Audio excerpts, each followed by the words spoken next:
Fala pessoal, começando mais um episódio do Birdcast ou Se Voem, um oferecimento especial da Blue 3 Investimentos, uma empresa voltada para o seu momento de vida, entendendo a sua necessidade e qual é o seu momento certo para você investir no seu legado. Então, invista Blue 3. E hoje a gente está aqui com uma convidada extremamente especial, tá? Ela é uma mulher empreendedora, formada em marketing, que começou a sua jornada no tráfego pago para aumentar as vendas do seu próprio negócio e, com o tempo, fez dessa habilidade a sua profissão. Seja muito bem-vinda, Pamela Duarte. Obrigada, João. Obrigada pelo convite da Blue 3 também. É um prazer enorme estar aqui hoje. Prazer. E hoje, pessoal, a gente vai conhecer um pouquinho da história da Pamela. A Pamela é uma jovem empreendedora que se tornou um case de sucesso, que tem uma admiração aí por várias pessoas, né, que se tornou destaque no seu nicho. E, basicamente, a gente vai entender quais foram os insights, quais foram os passos que a Pamela guiou durante sua jornada, durante sua trajetória, pra ela estar aqui hoje contando aqui pra gente aqui sua história de sucesso. Então, Pamela, iniciando aqui, hoje você se considera, então, uma empreendedora. Empreendedora / gestora de tráfego ainda. Empreendedora / gestora de tráfego, Isso. certo. E esse sua veia empreendedora, quando que ela começou? Quando você teve esse insight de eu sou uma empreendedora? Tá, então, assim, em casa, aos 13 anos, até um pouco antes, né, eu tinha alguns problemas com os meus pais, porque eles me tiveram muito, muito novos, né, minha mãe brigava muito com meu pai, e aí era muita briga, assim, por conta de dinheiro.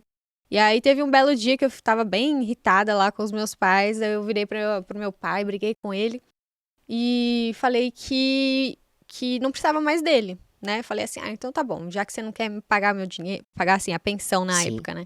Você não quer pagar a pensão, não tem problema, eu, minha mãe, a gente se vira aqui, não precisa de você. Isso com quantos anos, Pamela? Com 13. Até 13? antes, foi um pouco, já era um pouco brigada com ele um pouco antes. Certo. Mas, assim, a decisão mesmo foi aos 13 anos. Legal. E aí, quando eu fiz 13 anos, assim, eu peguei o cartão da minha mãe, pedi o cartão emprestado da minha mãe, né? Na época eu tava indo muito mal na escola.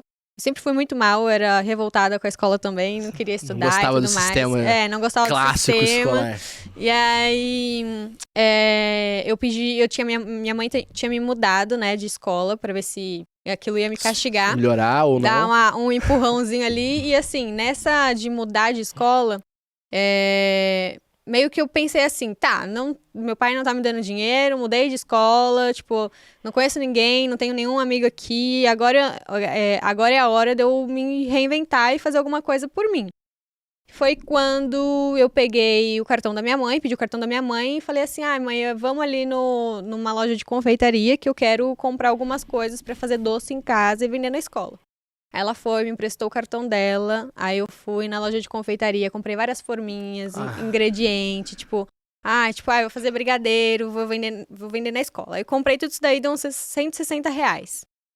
E aí, no dia seguinte, eu tinha feito lá os doces, levei pra escola, não conhecia ninguém, eu falei assim, é disso aqui que você precisa. A escola nova que você mudou, você já começou ali seu projeto. Já comecei ali meu projeto. De cara, sem conhecer ninguém. Não conheço ninguém, já vou enfiar a cara aqui mesmo. Começar. Exatamente. Aí eu fui, eu não lembro se foi trufas, brigadeiro na época, aí eu fiz bem pequenininho, assim, pra levar, pra distribuir pra galera, né? Não cobrei logo de cara. Eu dei pra galera experimentar e ver se gostava. Conquistar o cliente. Exato. Ali já. E aí já foi uma das primeiras estratégias que eu utilizei, né? Que é justamente fazer vontade, ainda mais quando é comida assim. Se a pessoa gosta, ela vai querer sempre. Né? Você ganha seu LTV infinito ali. Né? Exatamente. E aí nessa de levar, eu, peguei a escola inteira, no horário do recreio, assim, pegava todo mundo, ficava, né, junto, todas as classes, todas as séries e tudo mais. Aí eu peguei e distribuí pra escola inteira e no dia seguinte fiz os doces pra vender com embalagem bonitinha, separado. E foi quando eu comecei a vender de fato e criar minha carteira de clientes. Isso daí eu fiquei 1 ano nessa escola, criei vários clientes lá. Depois minha mãe voltou, me colocou de volta na outra escola. Você perdeu aqueles clientes lá? Na verdade, eu não perdi, porque assim, as 2 escolas que eu estudei era perto da minha casa. E aí o pessoal morava tudo perto. Você tinha um contato, de certa forma, com o pessoal então, ali. Mãe, pai, às vezes que queria, que gostou, que o filho levou pra casa. Sim. Aí eles ligavam, preciso de um bolo aqui pro meu filho pra cantar parabéns, uns docinhos. Aí eu ia lá, fazia e levava. Aí depois eu voltei pra minha antiga escola, comecei a vender lá também, né? Que eu já tava mais confiante, vi que a galera que eu não conhecia já tinha gostado, então fui vender pro pessoal da minha escola. Aí, nisso de doces, eu fui até terminar a escola, né? E aos 14, meu padrasto, ele tinha uma empresa de contabilidade. Então, aos 14, ele pegou, ele viu que eu tava já pegando firme, já tinha feito 1 ano, basicamente, que eu tava fazendo aquilo. A gente foi abrir uma empresa no meu nome, que eu coloquei o nome da empresa Doce Mundo. Doce Mundo. Doce então, a primeira empresa da Pamela Minha Duarte primeira foi empresa, Doce Mundo. a Doce Mundo. Legal. E aí foi até meus 19 anos de idade. Só trabalhando com confeitaria, só doces. Exato. E sempre foi eu empresa, né? Eu nunca...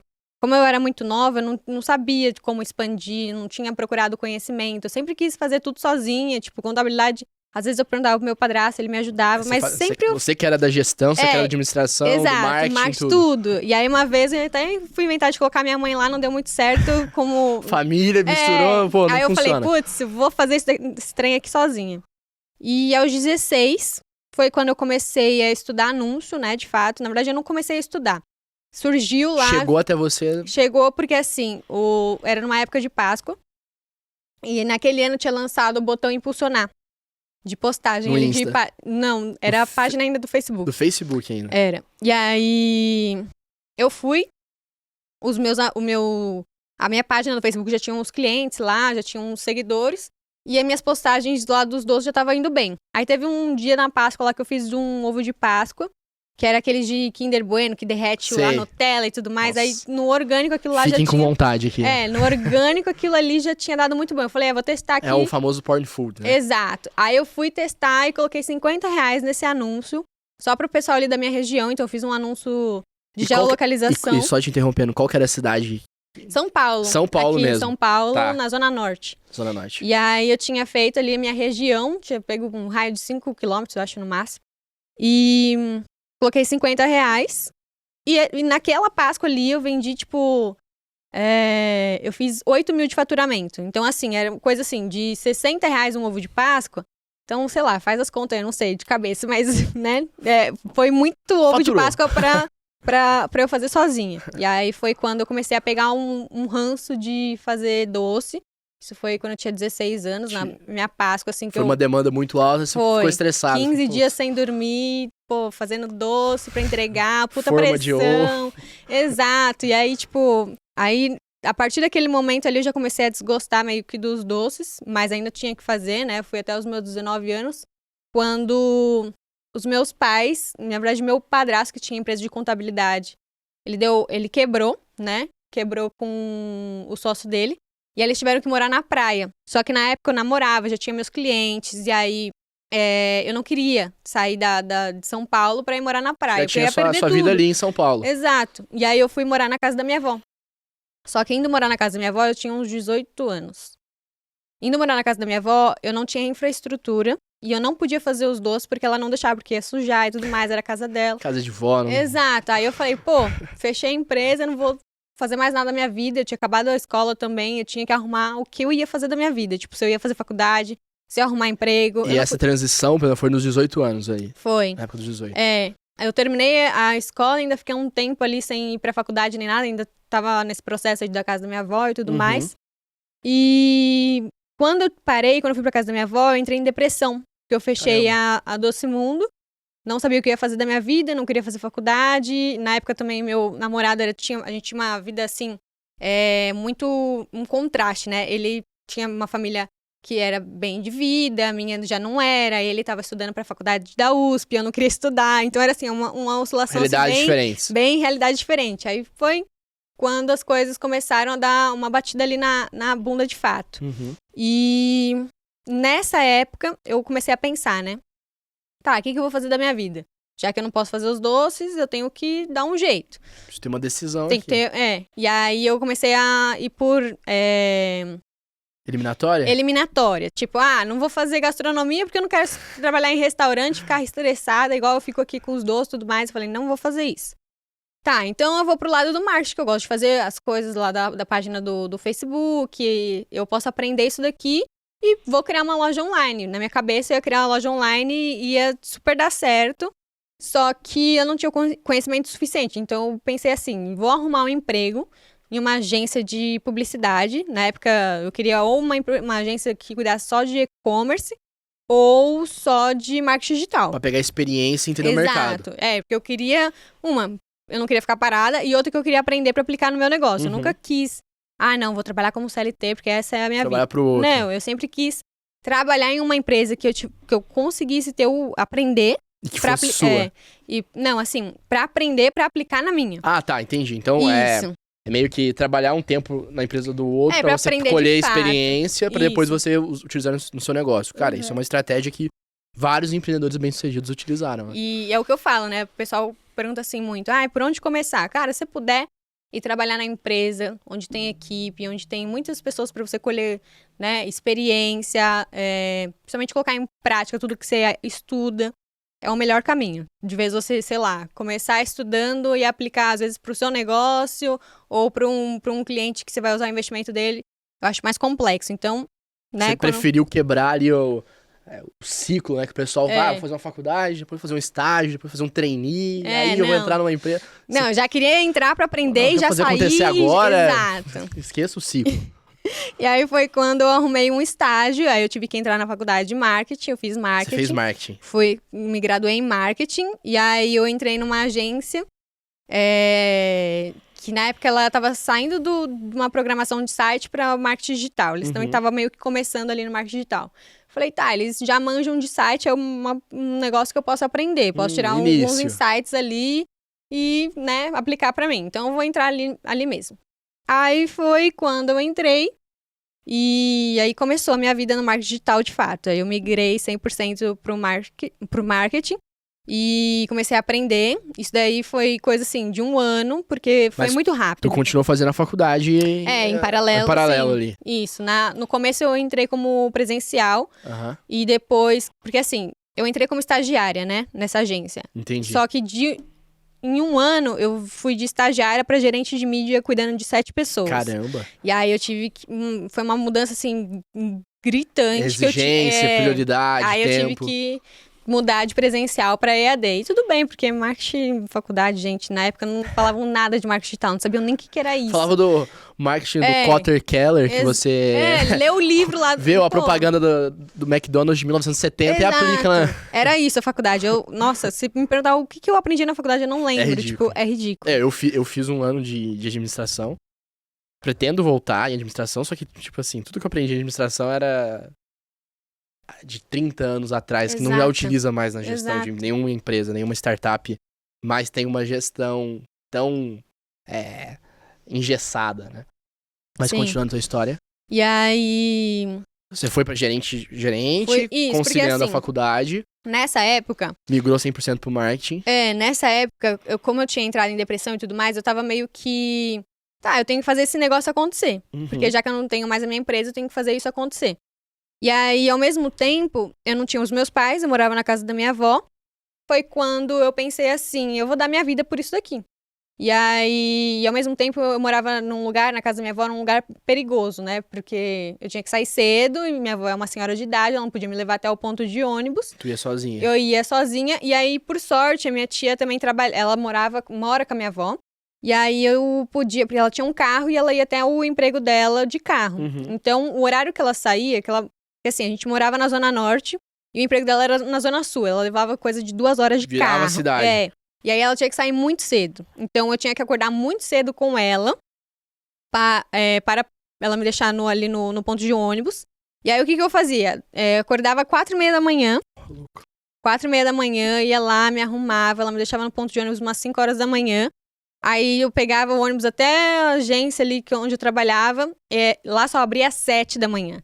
E aí, nesse tempo que eu chegava lá, coisa de 6 horas da manhã até às 7, muitas vezes eu ficava sentada na rua porque não tinha nada aberto, porque eu chegava, tipo, antes das 6. Tinha uma padaria aberta. Ainda tava escuro, nem o sol tinha nascido ainda. Aí, tipo lá. E eu ficava lá, esperando. Plena. E aí eu me me inscrevi ali numa academia do lado, então 6 horas da manhã, por sorte, ela abria. Eu até pedi, entendi. porque na época eles não abriam às 6 horas da manhã. Eu pedi pra eles abrirem às 6 horas da manhã pra eu poder treinar. Olha aí, tu teve tempo, o lifestyle, né? O fitness aí, aproveitando o momento, né? Porque senão ia ficar coisa de 1 hora na rua, escura. Sem fazendo nada. Exato, podia ser assaltada, sei lá, qualquer coisa. E, tipo assim, aí eu fui, pedi lá, conversei com o pessoal da O academia. pessoal da academia foi legal, hein? Foi. E por sorte tinha uma galerinha que também tava querendo chegar mais cedo, aí, tipo, a já. turma do 5M Club ali. Já peguei a galera e falei assim: vamos, todo mundo vinha às 6 horas Todo da mundo manhã. fitness, vem. Aí essa era a minha rotina. Eu chegava às 6, esperava até umas 7 da manhã. Teve coisa assim que o dono da agência teve que me dar, depois de um tempo, ele teve que me dar uma cópia da chave do escritório, porque, tipo, Vai lá, eu abre. tinha que. Porque às vezes eles moravam ali do lado, mas eles não queriam chegar às 7 horas da manhã. Né? E aí eu já tava lá esperando muito tempo, tipo, enquanto vocês não... Vamos, já é 7h15, não abriu. Tipo, exatamente. E aí, enfim, aí eu chegava umas 7 horas e a minha faculdade à noite era às 7 horas da noite. O tempo de estágio é coisa de 6 horas, né? 6 horas do estágio. E aí, por exemplo, eu chegava às 7, tinha que sair o quê? 12h, 2 horas no máximo. E eu ficava, eles ficavam putos comigo, porque eles falaram, pô, eu não sei se assim você vai, né, vai ferrar com a gente, tipo assim, vai dar algum BO aqui. CLT não dá certo. Uma estagiária tá fazendo 8 horas, 12 horas de trampo aqui. E aí, mas assim, eu não saía de lá porque, não ia voltar pra casa da minha avó fazer nada. E você tinha um foco muito grande. E eu tinha um foco, eu queria aprender rápido. E na época eu tava aprendendo sobre tráfego pago, não era simples. Tipo, eu aprendi uma ferramenta, Google não é pra... E não tinha nem tanta informação, né? Não naquela tinha. época. Tipo, hoje é normal, legal, tem vários cursos. Mas naquela época não tinha nada, não tinha Era tudo curso. mato. Era tudo mato, que eu tinha que aprender tudo conteúdo da gringa. E o dono da agência, que ele manjava um pouco também de programação e tal, já tinha feito alguma coisa ali de Google, ele me explicava. E eu ali com a minha proatividade, eu fui descobrindo as coisas de Facebook. Eles também não faziam Facebook. Então, eu meio que comecei o Facebook ali e eles me ensinaram o Google. Entendi. E aí, a gente começou a crescer a agência com isso, né? E na época, eu atendia já 30 clientes junto com o dono da agência. Era eu de estagiária e o dono da agência no tráfego pago ali. Na época, a gente chamava de mídia. Hoje ainda é mídia, né? Só que a galera gourmetizou e mudou pra tráfego pago. Então, e aí beleza. Aí eu ficava até umas 7 horas lá, não, umas 6, aí ia pra faculdade. Das 7 até meia-noite, eu tinha que ficar na faculdade. Cara. Tinha que esperar a minha tia me buscar na faculdade, senão também, porque é um lugar perigoso. Aí ela me buscava, eu chegava em casa, não dormia Morta, né? não dormia nem 4 horas por dia. Isso foi durante Você falava oi pra sua cama, oi, tchau. Exato, foi durante um ano, tipo, uma loucura. Eu dormia 4 horas, 5 horas no máximo. Que baita foco que você tinha que ter pra... Não, tipo assim, é que tipo assim, não é foco, eu digo assim... Necessidade, de certa forma, que gerou uma constância sua ali. Exato, e aí me teve que, né, eu desenvolvi disciplina, constância, tudo isso, pergunta assim, como ter motivação? Cara, se você tá passando necessidade, essa é a sua motivação. A sua motivação é a ação. Exato, eu tenho que fazer alguma coisa da minha vida. Se eu ficar parada, eu vou continuar em depressão e não vou crescer. Tipo assim, o povo do meu lado, a galera que tava do meu lado, meu namorado, amigos estavam fazendo faculdade, cara, na época. E ele tava entrando numa faculdade tipo USP. Então, assim, o contraste era, eu tinha que fazer acontecer. Tipo, eu não podia ficar parada. Eu não vou ficar pra trás, eu vou fazer minha história também. Exato. Legal. Então, esse era o meu foco, né? Não. Caramba, não é fácil ter uma rotina, né, de uma disciplina dessa, né? E que eu vejo também que, às vezes, as pessoas, mesmo tendo muita necessidade em querer fazer as coisas ou precisar fazer as coisas, elas não têm uma constância que você conseguiu criar também, de certa forma ali. Eu acho que isso é um diferencial, né? A constância, a disciplina, tudo, assim, hoje eu falo muito, mas na época eu nem sabia o que era isso. Pra mim era assim, eu tinha que fazer isso e ponto. Acabou. Não tinha nada de gourmet, de mindset. Não existia isso. O mindset era fazer acontecer. Eu tinha que acordar, e muitas vezes eu acordava chorando. Tipo, nunca falei isso, mas eu acordava chorando, porque eu não queria. Eu gosto muito de dormir. Tipo assim, e dormir 4 horas por noite, pra mim, era o pior pesadelo da face da Terra. Tipo assim, tu via o celular e... e aí eu via minha tia acordando, eu falei, que vida é essa que eu tenho que acordar 4h30 da manhã, chegar meia-noite, eu já tava começando a ficar muito irritada. Isso foi durante um ano, né? Só que ao mesmo tempo eu via o meu esforço, a minha dedicação ali, tava dando resultado, porque de estagiária eles me colocaram pra assistente, de assistente pra analista, de analista. Foi crescendo dentro da empresa. Eles viam, tipo assim, os donos da agência falavam assim, cara, eu quero ter o seu foco, sua motivação de acordar 5 horas da manhã e treinar, vir pra cá e tá no gás o dia inteiro pra aprender. Estudar à noite até meia-noite. E, tipo, atender cliente chato e, tipo assim, tá felizona. Só que, assim, era o meu foco. Então, e eles viam isso e eles começaram a investir em mim, pagaram minha faculdade. Ah, eles chegaram nesse nível. Pagaram minha faculdade, pagaram curso. Pô, que legal. Eles colocaram um monte de curso da gringa pra eu fazer. Eles, tipo assim, eles não tinham tempo pra aprender, eles botavam as coisas pra eu aprender. Pô, faz aí. Tipo, vai. E eu pedindo trabalho. Vamos lá, gente. Vai me mandando trabalho que eu quero aprender mesmo. E aí eu aproveitei, né? Eu cresci muito. E depois de um ano, isso foi coisa de, tipo, de 2017. 2016, 2017. E aí, em um ano que eu virei ali de gerente de mídia, basicamente, tinha um programa dos Estados Unidos, do Google, que chama Google Agência Experts. Já existia, era global e tudo mais, só que chegou no Brasil em 2017. Tá. E como que funcionava? Só deixa eu beber meu Claro. óleo aqui. Pô, esse é bem conhecido, né? Hoje, esse Google... Google Agência Experts. Agência Experts. Ele é bem conhecido, mas na época ninguém conhecia. Que chegou no Brasil. E aí como que funcionava esse programa? O programa veio pra cá e no primeiro ano que eles fizeram, eles chamaram 15 agências do Brasil inteiro, sendo que cada agência podia levar 2 pessoas pra representar a agência. E aí eles chamaram uma das agências, porque assim, em 2017 não era todo mundo que sabia Google e nem que fazia. Ainda hoje, assim, eu vejo muita gente fazendo, mas ainda assim não é a principal mídia que eles investem. Porque é uma plataforma mais difícil, tem que ter um conhecimento mais técnico, tem que ter um investimento mais alto, que é um investimento de fundo de funil, né? Onde a pessoa realmente quer comprar, então acaba sendo mais caro.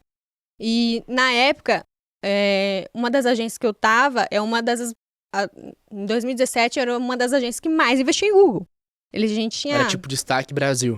Exato. Eu não sei se na época a gente tava com mais cliente, não sei se era 60 ou mais, mas já tinha um valor razoavelmente alto nas mídias ali. E aí foi quando eles escolheram, chamaram o dono da agência e o dono da agência me chamou pra representar. Caramba, eu legal. falei assim, caralho. Tipo assim, eu nem sabia o que era o programa. Eu falei, foda. vamos. Tipo assim, eu sabia que eles estavam investindo. É do Google, vamos? Vamos, tô felizona. E aí tinha uma coisa que lá atrás, quando eu era bem novinha, assim, que eu tinha começado os doces e tal, eu ficava triste, porque eu achava... Porque, assim, fazer doce em casa pra vender no dia seguinte não é uma profissão, assim... Não é escalável.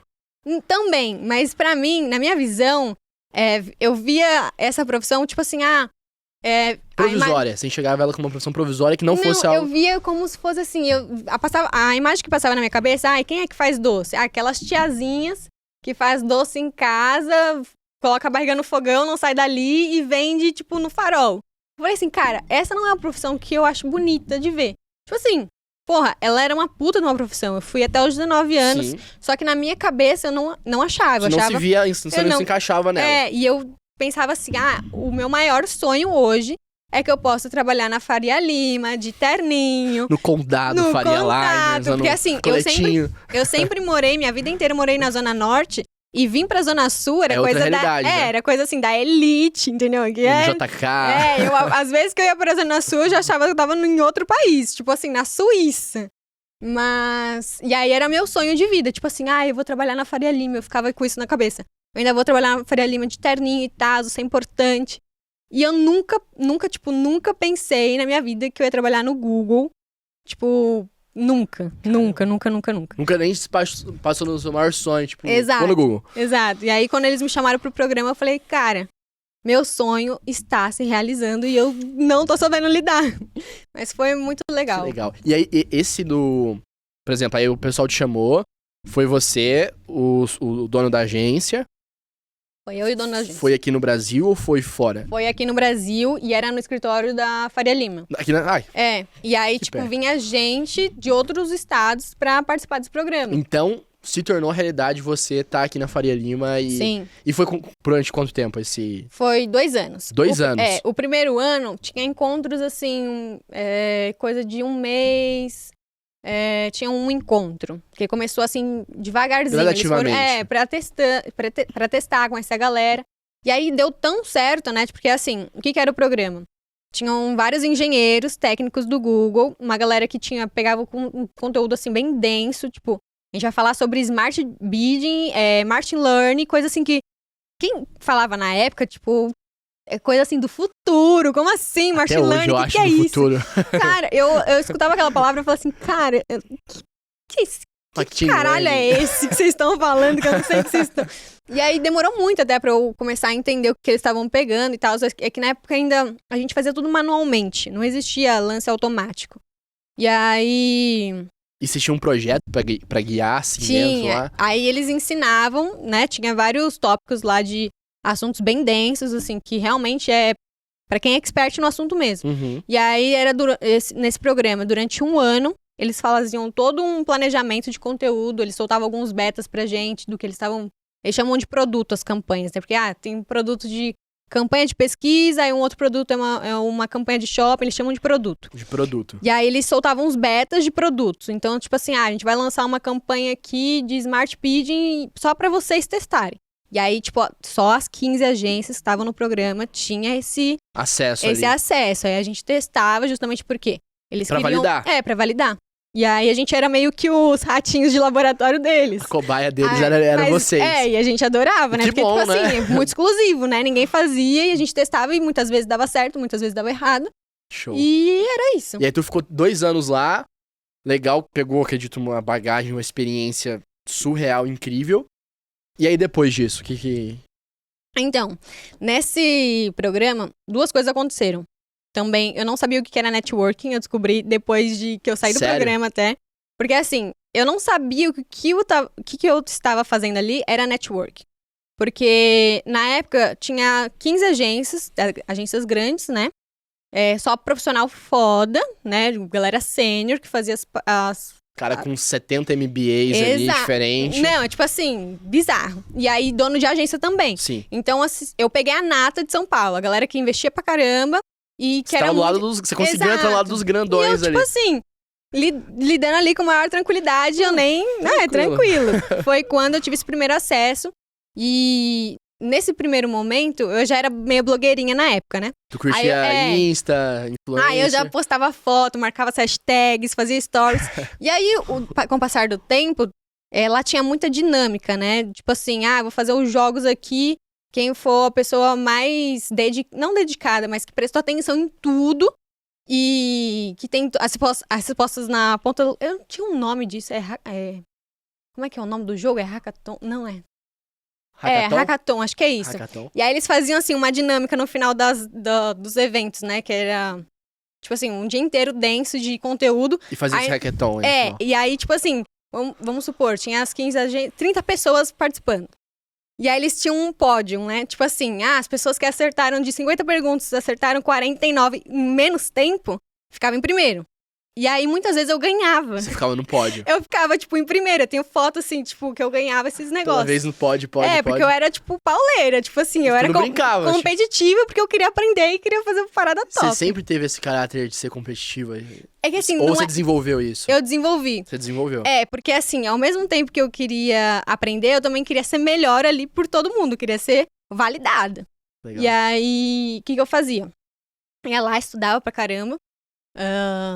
Né, fazia as perguntas, e aí eu entrava em destaque, ganhava vários prêmios. Tenho várias coisas do Google em casa que eu ganhava desses negócios. E a galera, tipo, empresária, os donos de agência, começaram a me mandar proposta. Você olhava, né? Pô, tipo assim, essa menina é dedicada. Teu LinkedIn bombava. Exato. E aí eles começaram a mandar proposta. Aí foi quando algumas coisas começaram a mudar. Tipo assim... Foi uma virada de chave pra você, então. Foi um momento que deu um ponto de inflexão. Porque aí você se tornou uma profissional muito relevante pro mercado. Exato. E aí, ao mesmo tempo, no momento...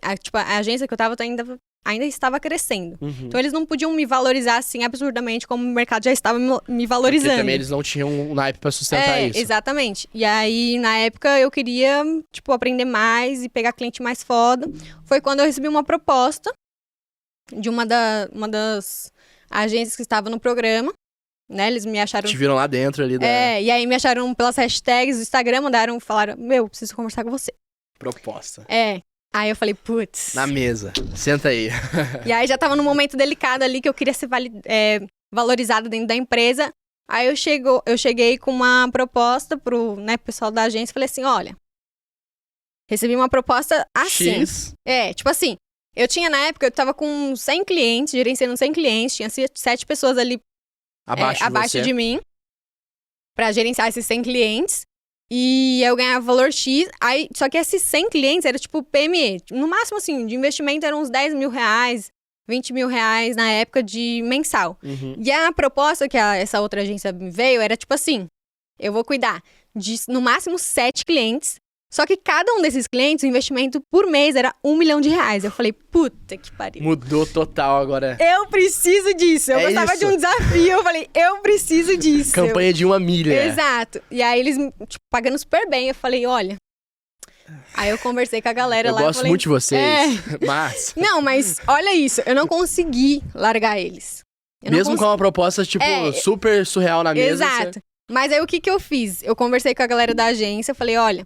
Eu não quero sair daqui porque eu tinha né, tipo assim, meio que eu nasci naquela agência, vamos dizer assim. Contato emocional. Eu tinha um contato emocional. Aí eu virei pra eles e falei assim, eu não quero sair daqui, mas ao mesmo tempo eu quero ir pra lá. Então a gente vai fazer um acordo. Eu vou ficar na parte da manhã e pegar algumas coisinhas à tarde, vou continuar gerenciando, só que eu vou trabalhar com eles também, só que eu vou ficar full time lá. E aqui, quando vocês precisarem de mim, eu continuo gerenciando. Então, sob demanda. Sob demanda. E aí, tipo assim, como eu já tinha o time na minha mão, já sabia gerenciar e tudo mais. Sabia delegar as funções. Só ia delegando. Necessárias. E aí, eu falei isso pra eles e falaram, tá bom, vamos testar. E aí, o que aconteceu? Trabalhei simultaneamente em 2 agências, cada uma com um time. Cada uma com 7 pessoas, a outra também tinha 7 pessoas. E foi quando me deu o tchutchu na cabeça. Teve meu primeiro burnout, veio a isso. Você teve o primeiro burnout. Tive. Isso é foda, né? Burnout porque, assim, é... Cara, é porque assim, tenso. é que eu meio que pedi por isso, né? Porque, pô, trabalhar em 2 agências, sendo uma com 100 clientes... Mil. Não, eu vou fazer os dois. Por que não os dois? Por que não? Eu posso ter tudo aqui. Vou abraçar o mundo. E aí foi quando começou a me dar chute, porque, óbvio, tinha muita demanda. Aí eu começava a não entregar e eu me cobrava muito, muito, muito. Porque você queria ao mesmo tempo ser alta performance. Exato. E provar e aí, tipo nos assim, dois. como assim? Eu tô falhando. Aí começou a me dar chute. E aí eu parei, né? Eu respirei. Em qual lado? Ou você parou nas duas? Então, quando eu tive o burnout, aí eu primeiro saí dessa que tinha os maiores clientes. Você saiu da maior. Porque eu ainda me sentia em casa, né, na outra. E aí eu continuei um tempo aqui, só que as coisas estavam ainda mais complicadas, porque aquela empresa também estava crescendo muito, era tipo assim, de 100 clientes foi para 150. E aí as coisas já estavam, tipo assim, depois do primeiro burnout, quem tem, sabe que você fica num nível de estresse que não é tão fácil assim se recuperar. Não, você quer, tipo assim, não voltar. Exato. Tipo, você entra num desgaste emocional que você... Tudo te incomoda. E aí tipo começa... assim, tô com medo de acontecer de novo. Várias crises existenciais. Pra que eu preciso fazer isso? Pra quê? Aí foi quando eu parei, dei um time, 3 meses sabáticos. Importante. E aí, quando eu voltei, eu fui trabalhar em lançamento. Mudou total. Mudei total. Saiu da agência que você tava ali há anos. Aí eu fui pra uma outra. Só que antes, eu cuidava só de e-commerce e negócio local. Tinha algumas empresas ali que não era desse nicho, mas também ainda não era no mundo de lançamentos. Mas aí depois, quando eu voltei, entrei no lançamento e nunca mais saí também. Tipo assim, continuei... Aí você entrou nesse mundo de coprodução. Exato. Como gestora de... gestora de tráfego. E ainda tava em agência nessa época. Ah, tá. Entendi. Isso. Foi migrando aos poucos aí. Aí foi quando eu atendi alguns experts grandes, né? Tipo, na época o primeiro foi os 4 amigos, eu lembro do Thiago Ventura, não lembro o nome dos outros 3. E aí foi o primeiro lançamento. Eles? Sim, Legal. e aí era junto com a galera lá da agência mestre e tal. Foi o primeiro contato que eu tive com o lançamento, nem sabia o que era isso na época. Aí eu aprendi com eles, fiz lá com eles e depois fui trabalhar com o Euriller também, que é a Esparta Lançamentos. Bem grande. Bem grande. Aí foi quando eu atendi Paulo Coenca, Nando Garcia, Danilo Zanini. Coenca, grande abraço, mago do algoritmo, de tudo. Exato. E aí eu fiquei também um tempo lá com eles, atendi uma galera grande. Atendi também meu ex, cheguei a trabalhar com ele, que é o Breno Perrucho. E fiz lançamento lá junto com eles também. E aí depois eu saí de tudo isso daí. Fez vários lançamentos Fiz milionários aí. Exato. E aí depois o Paulo Coenca me ligou. E aí eu fui trabalhar só com o Paulo Coenca e com alguns e-commerce que na época... na época não, né? Eu ainda tenho esses e-commerce, mas com o network de toda essa bagagem, me possibilitaram eu ter esse contato assim com empresas grandes, que eles me procuraram. Então hoje, tipo assim, hoje eu não dependo de agência, porque como eu tenho todo esse network... Você é uma própria agência. Exato, porque toda essa bagagem, toda essa experiência me trouxeram autoridade. Tipo, muitos contatos, autoridade. E aí, quem conhece, vê o resultado, já chega direto. Olha, quero que você seja gestora. Então, eu trabalho com grandes e-commerces e alguns lançamentos pontuais agora. Mas na época eu trabalhava full time com o Paulo Coenca. Aham. Paulo Coenca. Paulo Cuenca. Legal. E E hoje você tá equilibrando entre e-commerce e lançamentos. isso. Fica Mas nessa. o principal é e-commerce. Principal é e-commerce. É, Não, legal. e eu tô abrindo também um e-commerce meu. Sério? Mas tá ainda vendo não vou um falar, seu? porque Dá uns tá- spoilers pra gente É tipo aí. assim, é um e-commerce, já tinha que sair isso daí faz tempo, né? Desde que eu fui começar a aprender. Tem uma bagagem inteira de e-commerce, de Exato. todos os e-commerces aí. Exato. E aí agora eu tô montando junto com minha ex-cunhada um projeto. A gente ainda não lançou, mas vai ser voltado pro público feminino. E, sei lá, acho que um mês aí devo lançar ele. A gente já dá pra saber o tema e o nicho do e-commerce? É só jogando aí uns eu não spoilers sei, pro pessoal. bom, é vestuário. Vestuário. Isso. Legal. Bom, a gente já tem spoilers aqui exclusivos no Birdcast. Olha aí. Exato. E hoje você tá equilibrando então a sua vida entre esses lançamentos pontuais, os e-commerces. É. Você, Eu tenho ainda também meu curso. teu curso de se operação- tornar um gestor, né? Exato, Operação Gestor de Tráfego, eu ensino a galera. Esse curso, ele veio mais por demanda, porque assim, como tem muita gente que me acompanha desde teu a época Insta, lá né? do Google, eles me pedem, tipo, você pode ser minha gestora? Como que eu aprendo com você? E hoje eu não consigo atender todo mundo, né? Eu ainda continuo eu sozinha, porque, querendo ou não, o meu know-how não tem como eu, tipo, passar dissipar pra todo mundo. Com qualidade e escala. Exato, então eu prefiro atender os clientes por conta, né, pra fazer o trabalho que realmente dá certo com qualidade. Uhum. E aí eu criei o curso pra quem realmente quer aprender comigo. Show. E aí eu deixo lá no link da minha E a bio. tua tipo, landing page ficou muito boa. É. Nossa. Maravilhoso, também Muito gosto. boa. Chico maravilhoso. Legal. E assim, hoje, ó, a gente, que trajetória. Primeira vez, parabéns pela uma trajetória Obrigada. dessa. Mesmo que foi por necessidade, nada explica a sua constância e sua disciplina que você Sim. formou ao longo desse caminho. Sim.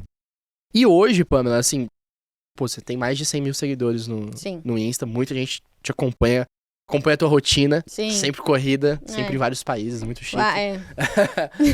Me conta, você já morou fora? Você Já. já morou em Miami? Já.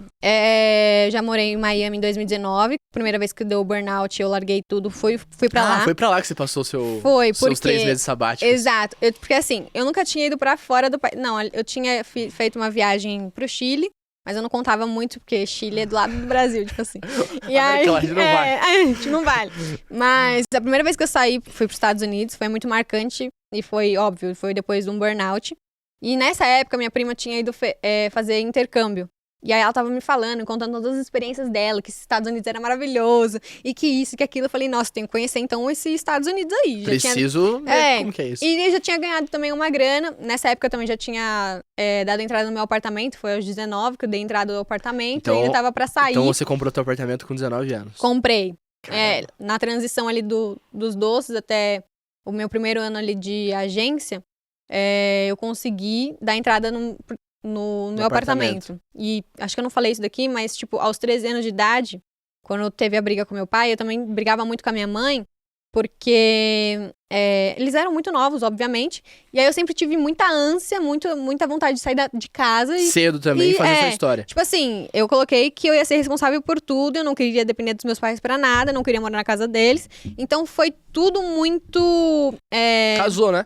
Casou. Tipo assim, eu tinha meu foco de aprender e, óbvio, financeiro de poder sair de casa cedo. E aí eu consegui, eu dei entrada no meu apartamento aos 19. E aí na época que deu o burnout, eu ainda Foi pra tava. Miami. Fui pra Miami, fiquei 3 meses lá.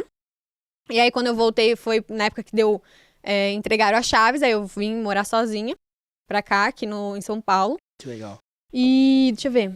E aí depois, ano passado, não sei se foi ano passado, foi. Começou ano passado pra esse, eu voltei pra Miami, fui morar lá mais uns 2 meses. Gostou de Miami, da Brickell. Porque realmente, assim, eu fiz muitas amizades lá em 2019. Legal. Cheguei a namorar lá também, então assim, eu criei uma laço com raiz lá Miami. também, exato. Mas eu também já fiquei um tempinho nos lançamentos do Quen, que eu tava, tipo, em Tulum. Eu cheguei aí pra qual mais lugar? Sei lá. Mas eu tava lá viajando. Vários e tava, países. Enquanto eu fazia lançamento, tava em outros lugares. Tava aproveitando a vida, tá certo. Exato. Tá certo. Exato. Legal. E Pamela, tipo assim, você é uma pessoa jovem. Como que você lida hoje, assim, com essa total liberdade sua? Porque, Você saiu de uma realidade X e tornou uma realidade 70x, assim. Como que você lida com isso hoje? Como que você encara várias pessoas te acompanhando? Você sendo uma inspiração pra várias pessoas, você indo em podcasts contando tua história. Como que você encara tudo isso, assim? Porque eu vejo que, às vezes, é um ponto de inflexão difícil para as pessoas lidarem com o sucesso delas. Como você enxerga isso? Então... Complicada, sim, complicada complicadíssimo. a pergunta aqui. Mas assim, eu acho que eu nunca tinha parado pra pensar nisso. Assim, quando eu comecei realmente a ganhar seguidor e visibilidade, foi, óbvio, pelo lado do programa do Google já veio uma galera já interessada no meu trabalho e tudo mais. Só que quando eu virei realmente uma pessoa pública, foi no meu último relacionamento, que era com uma pessoa pública. Sim. E isso me trouxe, óbvio, uma visibilidade maior. Só que depois que eu me separei, essa virada de chave, virada de conteúdo, que na época era só marketing digital e tudo mais, e aí na hora que eu me separei ali, eu virei, tipo, eu mudei todo o conteúdo pra uma linha mais lifestyle, blogueirinha, isso fez o perfil crescer bastante. Nessa época, que eu tornei essa visibilidade maior, eu tive muito hater também. Sério? E eu sempre, e eu tive... Só por causa dessa virada, assim? Porque assim, as pessoas que estavam no meu perfil, elas vieram pelo motivo errado. Sim. Né? Elas tracionou de certa forma errado. Exato. As pessoas que estavam ali era pra ver, obviamente, outro conteúdo. Eu só postava coisa de marketing digital e outra que eu era tipo numa fase de relacionamento com uma pessoa pública e muitas vezes eles queriam ver só a pessoa pública que tava comigo. Então não estavam ali pelo motivo certo. E aí quando eu fiz essa mudança de conteúdo, a galera chocou, basicamente. E viraram haters, porque a galera que me acompanhava falou assim, pô, ela tá mudando de conteúdo, ela terminou o relacionamento, tem alguma coisa errada. Então aí eu tive alguns xingamentos. Caramba. Xingamentos, e aí eu tive até, na época eu pensava assim, não, quando eu tiver hater, eu vou lidar super bem, que essa galera aí hater é só... começo. O hater é começo e tudo mais. E aí quando veio de fato os haters, eu comecei a pensar, porque assim, depois que eu terminei esse relacionamento, eu entrei numa outra depressão e tal, cheguei a ter umas crises aí de existencial, e foi junto com isso que veio os haters. Então veio numa época que eu tava muito sensível. Uma carga veio, tipo, tudo de uma vez. E aí, eu lembro que eu ficava lendo os comentários e falei assim, pô, não é possível que só com esses tipos de mudança a galera realmente tá achando que eu sou a pior pessoa do mundo. E realmente acham que sabem do meu relacionamento. Que entendem minha vida e entendem como que eu tô funcionando. Exato. E aí, tipo, eu tava passando um momento, assim, bem complicado. E aí... Como que você fez pra lidar com... Então, primeiro, eu óbvio, fui pra terapia. Porque eu tinha muita coisa pra resolver, né? E aí, ao mesmo tempo, eu comecei a ser validada. Porque quando eu terminei o meu relacionamento, eu também tinha perdido um dos meus empregos. Foi assim, foi uma semana muito caótica. Que eu fui assaltada, terminei o relacionamento, que era casada. E aí, perdi um dos empregos. E, tipo, tudo aconteceu. Aí, numa outra semana... semana caótica. Exato. Aí, um mês eu caí, né, basicamente. Entrei numa outra depressão, esse negócio do hater. Só que no outro mês, eu me levantei e falei assim, pô, não posso ficar aqui nessa merda, não. E aí, foi quando eu mudei a energia, os ares e tudo mais. E as coisas foram acontecendo. Tipo, Paulo Cuenca me ligou, pô, vem trabalhar comigo. Aí veio os e-commerce. Então, assim, a vida começou a andar. Trocou a fase, nova temporada da Pamela. Mudei, também tava em terapia, ela me ajudou e tal. Mas a mudança ali veio muito interna, né? Tipo assim, pô, não vou ficar lastimando ali algo que já aconteceu. Sofrendo por uma coisa assim que você vai dar importância, nem é real o que eles estão falando, não é verdade. Então eu não posso me martirizar por isso, né? Eu tenho dó de hater, porque o cara tira o tempo do dia dele pra ficar enchendo o saco o saco da vida de outra pessoa. Exato. E aí, nesse momento, foi quando eu realmente, assim... Eu já passei por muitos momentos difíceis, mas esse eu acho que recentemente, foi um dos mais, assim, traumatizantes, porque me fez muito forte. Tipo assim, ao mesmo tempo que eu caí, assim, feio, eu cresci muito. Então, assim, eu tava com um padrão de vida X, que triplicou, basicamente, em um mês, e ao mesmo tempo, muita visibilidade. Ao mesmo tempo que tinha hater, mas tinha muito fã.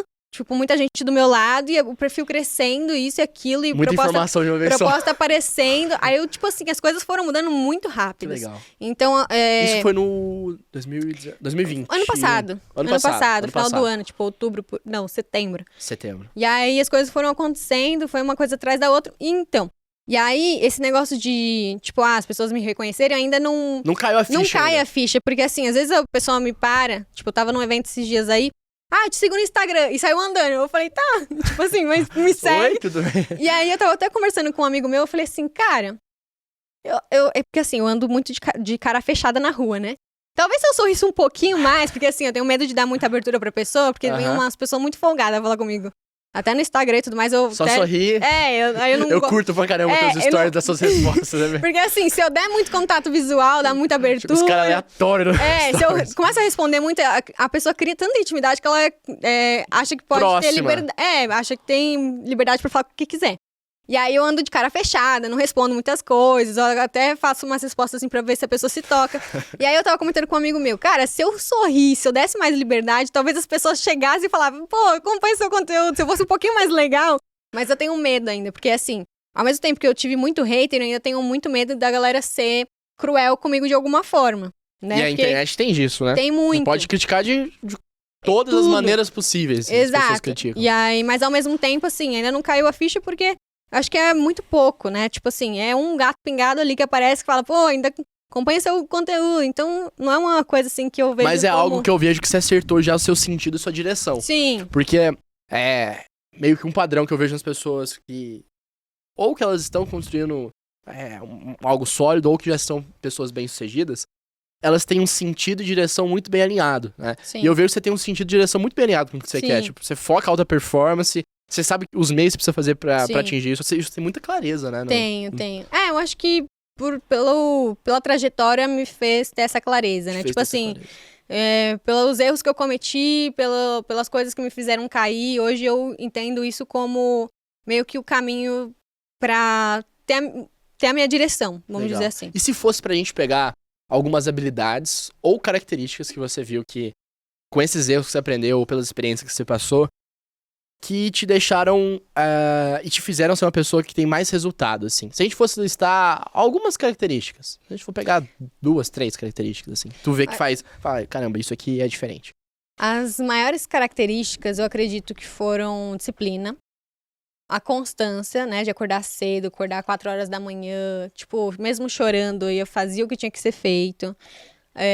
Disciplina, porque assim, querendo ou não, eu entrei numa academia pelo motivo de ou eu ia ficar na rua ou eu entrava na academia, mas isso me fez forte também. Então eu cuidava do corpo que era ao mesmo tempo que eu tava cuidando da minha cabeça. Então, característica, disciplina, constância, se preocupar com saúde, porque na época tanto a academia quanto a alimentação era muito boa. Importante isso, de ter um lifestyle saudável, né? Exato. E eu vejo que às vezes tem muito empreendedor que pela correria do dia a dia acaba deixando. esquecendo e meio que trata como se fosse normal não ter um... Tipo assim, não, minha vida é corrida, eu não preciso ter um lifestyle saudável. Eu acho, tipo... Não, isso tenho meus, bem ruim. eu acho que não passa credibilidade não também. passa credibilidade, fora que, o momento de academia às vezes é um momento de terapia. Você desliga de tudo e fica ali. Exato, e aí muitas vezes eu até chegava na academia estressada logo cedo, tipo assim, chegava logo cedo. 6 horas, puta, já é um dia cansativo. Aí o personal que lá pegava mais pesado no treino, aí eu saía de lá leve, né? Tava pronto pra dominar o mundo já. Já tinha deixado a carga pesada. Me dá a chave da agência que eu vou abrir aqui agora. Então, hoje, eu acredito assim, o meu treino, muitas pessoas falam assim, nossa, você gosta de academia, né? Tá sempre postando rotina de treino. Cara, nunca gostei de academia, nunca gostei de fazer aeróbio, nunca gostei de nada disso. Só que todo momento da minha vida, assim, que eu fiquei num pico de estresse muito grande... atividade física te ajudou. A atividade física, academia, esporte, tudo fizeram com que eu não entrasse numa depressão ainda maior, ou numa ansiedade, tipo, sem controle. Então, eu levo academia, treino, alimentação, tipo, muito a sério, porque eu já tenho isso sem fazer academia e sem fazer alimentação. Se eu não fizesse, não me alimentasse bem e não fosse pra academia, eu estaria na merda, tipo assim. Então, eu realmente me preocupo com saúde justamente por isso, não nem por estética, porque realmente eu preciso. Impacta. Façam academia e se alimentem bem.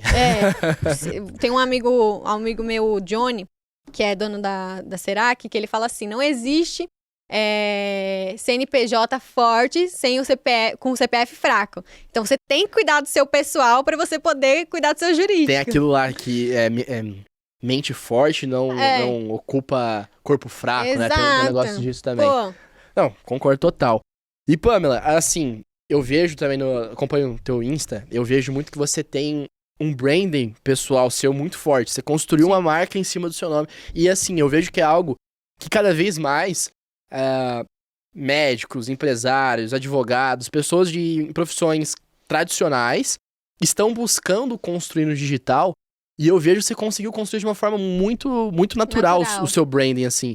Se fosse pra soltar pro pessoal que já tem algum perfil no Instagram, que quer começar no digital, assim, e até pra quem já às vezes vem de uma profissão tradicional e quer começar a desenvolver esse branding digital, quais são as dicas que você dá? Porque eu vejo que você tem, fora a tua super habilidade em tráfego, em campanha, no digital, eu vejo nessa parte de consolidar uma marca pessoal. Assim, eu enxergo muito hoje a rede social como, além, óbvio, né? Eu comecei mostrando mais sobre marketing e tudo mais, só que ao mesmo tempo a galera queria acompanhar o que eu tava fazendo no evento, né? Eles falavam assim, o que tá rolando aí de comida? O que você tá fazendo aí agora no evento? Não era só o conteúdo, eles se preocupavam... Do back, o que tava rolando. Então, assim, eu sempre tive essa preocupação porque já tinha um feedback que a galera queria saber da minha vida, né? E aí, ao mesmo tempo, eu acompanhava já algumas celebridades, blogueiras, influenciadores da época, e eu via eles compartilhando a vida deles, e eu me inspirava, falava assim, pô, eu acho tão legal acompanhar, ver como que é a rotina da pessoa, o que ela tá fazendo, com quem que ela tá, como que é, sei lá, a comida que ela come. Não só o conteúdo, né? Exato, e assim, isso, querendo ou não, muitas marcas hoje, muitas empresas estão fazendo isso, tipo, estão deixando mais humano, né? A forma, assim, de se comunicar e se conectar com o público. E é basicamente isso, é natural porque realmente, tipo, não foi um negócio pensado. Não foi construído, então. Eu achei que, assim, não é que eu achei. Eu via um negócio que eu gostava em outras pessoas e ao mesmo tempo eu tinha o feedback dos meus seguidores, né, querendo mais. E aí eu falei, tá, vou postar mais, mas não foi uma estratégia que eu quero criar um branding pessoal. Foi natural, então. Foi muito natural. Caramba. Tipo assim, eu sempre gostei, né, de mostrar o dia a dia, até porque eu via o feedback, a galera gostava. Eu falei, eu vou fazer mais disso. E ao mesmo tempo fui criando em escala, né, fazendo isso em mais vezes e testando de outras formas, tipo, mostrando rotina, às vezes mostrando só trabalho. E aí eu via, tipo, o que a galera realmente gostava, lifestyle, começou o engajamento a aumentar. Exato. Aí com o feedback eu fui realmente moldando ali a minha forma de como que eu posto conteúdo e conectar. Eu jurava que você tinha estruturado, assim, com o seu conhecimento em marketing. Cara, como formar um branding. É óbvio, eu estudei bastante até pros meus clientes, pra ajudar eles. Só que eu não fiz isso de caso pensado, tipo, vou criar um brand pessoal. Não, foi um natural que acabou que eu aprendi e apliquei naturalmente. Então, foi basicamente isso. Show. Show de bola. Pamela, e agora, já indo mais pro final aqui do nosso episódio, a gente sempre começa com perguntas mais polêmicas, né? Show. Afinal de contas, todo mundo gosta de polêmicas. Todo mundo. Todo mundo gosta de polêmicas. E polêmicas engajam. Muito bom. Então, pra começar, meio que já sei por onde você vai guiar a sua resposta. Mas o que você acha do sistema de ensino hoje em nível global e principalmente do Brasil? Tá. Eu não sou expert no assunto. Eu vou falar Sua visão, tranquilo. A minha visão e a minha experiência também. Isso. Porque assim, querendo ou não, eu tenho 25 anos de idade. Só que eu aprendi muito isso com as pessoas do meio de ensino, que eu tenho network também, acabo ali me envolvendo em relação ao trabalho, que eles falam muito, então eu acabo escutando isso de feedback e realmente é uma coisa que você acaba ligando e faz sentido. Por exemplo, o sistema de ensino que a gente tem hoje no Brasil, ele é o mesmo desde muitos anos atrás. Só que cada vez mais, cada ano que passa, a geração vai ficando mais desenvolvida, uma galera mais ansiosa, porque, tipo, já nasceu no meio da tecnologia, do celular, computador. Não é a mesma pessoa de, tipo, 30 anos atrás, tipo, nem seus pais. As necessidades são outras. Exato. E a escola tá parada. Tipo assim, não tem investimento tecnológico, as que tem são um absurdo de caro. Então, assim, é só a nata do Seleto Brasil ali, que tem acesso àquilo. E, ao mesmo tempo, tem muita criança nascendo autista, com TDAH, e aí a galera acha que é problema, tipo, da criança, mas não. É tipo assim, é que cada geração que passa, a gente tá com uma necessidade diferente, precisa de um sistema de ensino que acompanhe isso. Porque assim, na minha época de 25 anos atrás, eu nunca tive TDAH, mas... e eu nunca fui uma criança, assim, burra. Porque assim, quando eu pegava pra estudar, eu lia em 5 minutos, Pô, decorar... eu tirava 10 na prova. Era só preguiça, porque aquilo não me motivava, não fazia sentido. Não te despertava Exato. interesse em aprender. E aí, muitas vezes, eu saía da sala pra vender meus doces e não me importava com aquilo, porque não tem essa motivação. Por que eu tô aprendendo, sei lá, não sei. Báscara. Báscara. Quem usa báscara? Tipo assim, não faz sentido. Então, a minha visão hoje é o ensino não tá acompanhando a nossa geração. Legal. Tanto a minha quanto as novas. E precisa de uma atualização nisso. Precisa urgente. Show. Outra pergunta polêmica, e já entrando no nicho do digital. Existe fórmula mágica pra você crescer no digital? Porque tantos gurus falam, cresça no digital em tantos dias, ganhe... Tem várias promessas, né? De colocar, ganhe tantos seguidores. Existe essas coisas? Cara, esses dias eu fiz um vídeo que é basicamente o que eu vou responder agora.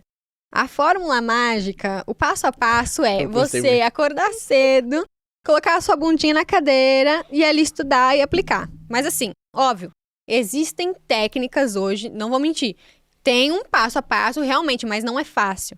Porque assim, tem um passo a passo para você fazer um lançamento, tem um passo a passo para você aprender tráfego pago, tem um passo a passo para você criar uma loja digital, um e-commerce. Tem tudo hoje, tá tudo muito mastigado. Só que o que muda uma pessoa que tem sucesso para uma que não tem sucesso é quem realmente aplica.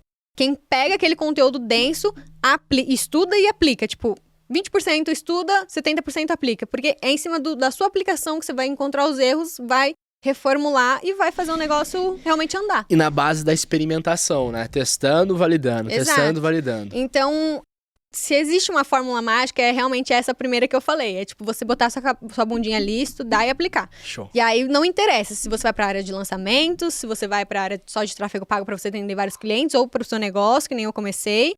Mas assim, a fórmula do sucesso é essa, você estudar e aplicar. Perfeito. Entre networking e conhecimento, qual que mais pesa na atualidade? Network. Networking, por quê? Porque, assim, o conhecimento, qualquer pessoa ali que pega pra você estudar e aplicar, você vai começar a ter o conhecimento. Vai criar experiência, vai fazer os testes, vai aprender com o seu erro. Só que, muitas vezes, a gente precisa, sei lá, de um investimento, ou a gente precisa entrar numa empresa melhor, ou precisa de alguém com mais bagagem, experiência. Isso tudo você só consegue com network. Então, assim, se fosse por tudo que eu aprendi lá no começo na agência, eu estaria no mesmo lugar. Eu só não estou no mesmo lugar porque todos os locais que eu fui, principalmente no programa do Google, todas as pessoas que eu conheci, não só no programa do Google, porque na época eu tinha terminado o relacionamento, eu saía também, conheci muita gente em São Paulo. Se conectou bem. Me conectei com muita gente. E essas pessoas fizeram diferença pra eu estar onde eu tô hoje.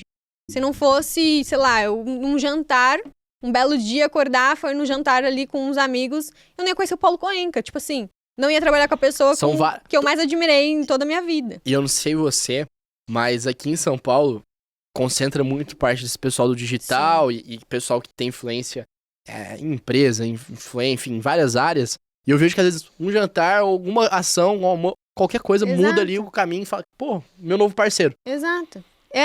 O meu último relacionamento foi através de, não de network, mas foi uma viagem que eu fiz, que eu conheci o João Pedro Tomoto. Aí ele me apresentou a galera. O João? O João Pedro. Legal. Sim, conheci o Davizinho pelo João Pedro. Davizão, então, toda essa galera, e foi assim, não foi network. Eu conheci João Pedro e Tomoto numa viagem que eu fiz com uma galera que eu conheci na noite de São Paulo. Então, é assim, a palavra network remete a trabalho. Mas o network se engloba... Expande muito mais, você pode sair na rua, encontrar uma pessoa, trocar uma ideia, descobrir que, sei lá, ela é engenheiro da, sei lá, Ambev, sei lá, não interessa. E aí você se conectar com um cara da Ambev. Tipo assim, se amanhã alguma coisa acontecer na sua vida, você pode... tem aquele contato ali. É uma indicação que você ganha, entendeu? E eu vejo que assim, claro, você pode potencializar seu network, mas quando você tem network, você tem várias cartas na manga, assim. Tem. Legal. Show. Pamela, e agora, indo pra nossa última pergunta aqui, é uma dinâmica que a gente faz com todos os convidados que vêm aqui no Birdcast. Supondo que amanhã... que amanhã é seu último dia de vida. Tá? E você tenha consciência que amanhã é seu último dia de vida e você sabe que a única coisa que você vai fazer antes de morrer vai ser dar um anúncio pro mundo inteiro. O mundo inteiro vai estar te olhando. Pessoas nos Estados Unidos, e vai ser traduzido, tá? Tudo isso. Sua família, seus amigos, todo mundo.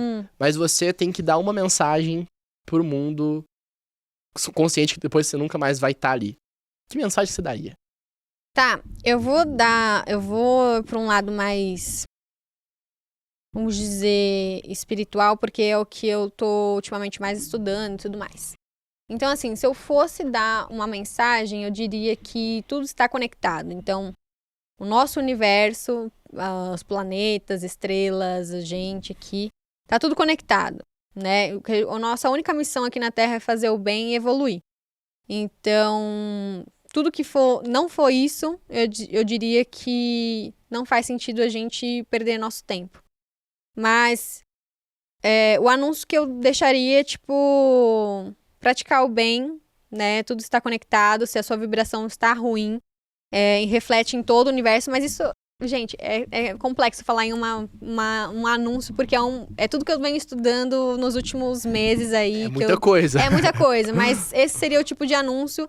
Pra eu explicar isso aqui, teria um outro podcast, então, mas é basicamente isso que eu falaria. Legal. Ótima resposta, muito bom. O mundo ficaria feliz com essa resposta. Pessoal, esse foi mais um episódio maravilhoso do Birdcast com a Pamela. Pamela, muito obrigado por ter aceito o convite, por ter vindo aqui. Onde que o pessoal te encontra nas redes sociais, no seu YouTube, enfim, no seu curso? Fica à vontade, fala. Tá. Todas as calls to action ali que você tem. O Instagram e... acho que só Instagram, Twitter, LinkedIn também. É Pamela Duarte com 2U. Aí no YouTube tá Expert Digital, mas se você colocar Pamela Duarte, também vai aparecer lá meu canal de marketing digital. E o link do meu curso, pra quem se interessar em aprender tráfego pago, também tá lá no meu Instagram. É o único link que tem lá. E é isso. Perfeito. Pessoal, vai estar aparecendo tudo aqui na tela pra gente, quem tá assistindo no YouTube, quem tá ouvindo vai estar aqui na descrição. O meu Instagram é João Vic Patrocínio, Birdcash no Instagram é bird.cash, Instagram da Blue 3 Investimentos, que patrocinador master. A Blue 3 é uma empresa de assessoria de investimentos voltado para o seu momento de vida, que entende qual que é a sua necessidade, seja em gestão patrimonial, seja no seu momento, tá? Então invista no seu legado, invista Blue 3, tá? Pessoal, e tá aparecendo aqui na tela os últimos vídeos aqui que a gente tem das últimas gravações, tá? Então fica à vontade aí caso você queira começar a assistir um outro episódio, tá bom? Esse foi mais um episódio do Birdcast. Muito obrigado e até a próxima.